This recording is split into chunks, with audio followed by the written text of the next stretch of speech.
পুরুলিয়ায় উৎসব শেষে নদীর বেহাল দশা। ছবি দেখুন একবার, সেখানে প্লাস্টিক আবর্জনা ভরে গিয়েছে নদীতে।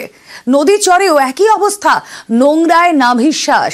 পুরুলিয়ার কাঁসাই নদী ও নদী চরের বেহাল অবস্থা। উৎসব শেষ হয়ে গিয়েছে, কিন্তু দেখুন কি ছবি চারপাশে। কথা বলবো, আমাদের প্রতিনিধি ইন্দ্রজিৎ রয়েছেন সঙ্গে। ইন্দ্রজিৎ, উৎসব করছেন মানুষ, ভালো কথা, কিন্তু তাই বলে পরিবেশের এইরকম হাল হয়ে থাকবে?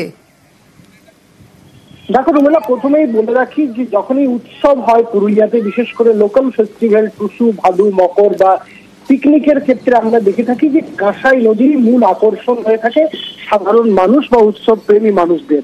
এবং এই কাঁসাই নদীতেই মানুষ সকাল থেকে সন্ধে অবধি পিকনিক করে, নাচ গান করে, আনন্দ করে।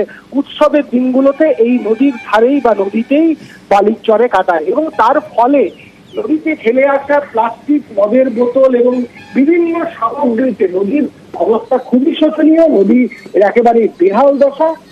মূলত মানুষের সচেতনতা, অন্যদিকে প্রশাসনের উদাসীনতার কারণেই আজ পুরুলিয়ার কাঁসাই নদীর এই বেহাল দশা। আমরা দেখছিলাম নদীর বালির চর থেকে জল থেকে শুরু করে সেখানে প্রচুর প্লাস্টিকের সামগ্রী ফেলে আসা, এবং তার ফলেই এই অবস্থা। নদীর অবস্থা এরকম খুব একটা ভালো নয়, ময়লা নোংরাতে ভর্তি। নদী পরিষ্কারের জন্য সচেতনতা হওয়া উচিত মানুষের, প্রশাসনের নজর দেওয়া উচিত। যারা উৎসব মানাতে আসে তাদেরও এটা ভেবেই নোংরা করা উচিত। খারাপ তো লাগছে। আচার আচরণকে তো আমরা বদলাতে পারি না যতক্ষণ না সে নিজে চাই।